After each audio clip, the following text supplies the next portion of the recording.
Salmo 91. Yan, ako napaprame na. So, aking angel.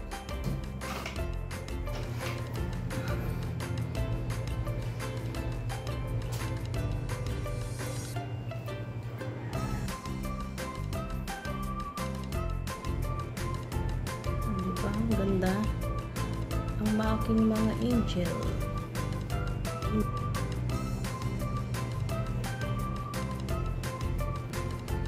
Napa po akong pang kulay ng aking pader, kaya yan. Wala pa po siyang kulay. Yun. Cute.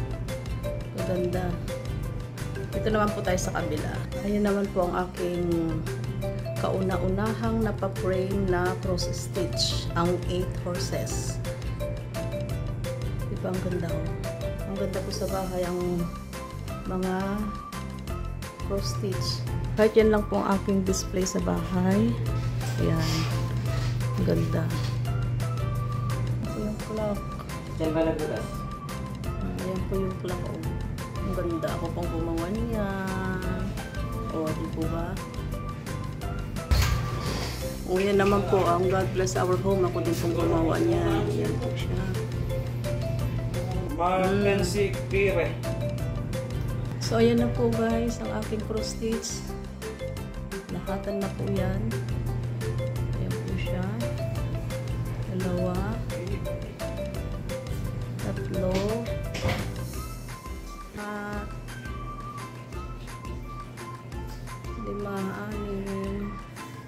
at pang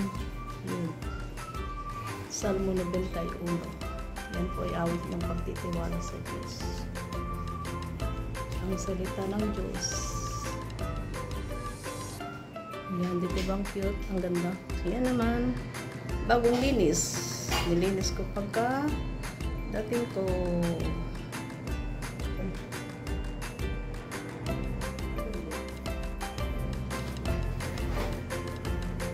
Ayan po ang buhay ng isang OFW.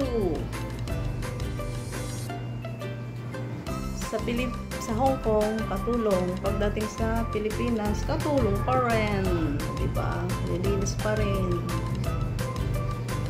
Ayan.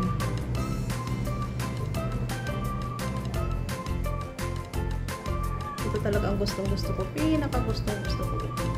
Gusto ko yung angel.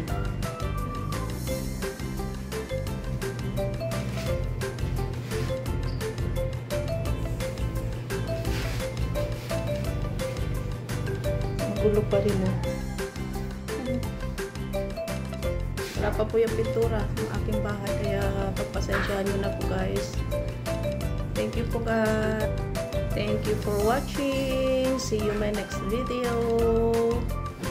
Bye bye. God bless us all. Okay.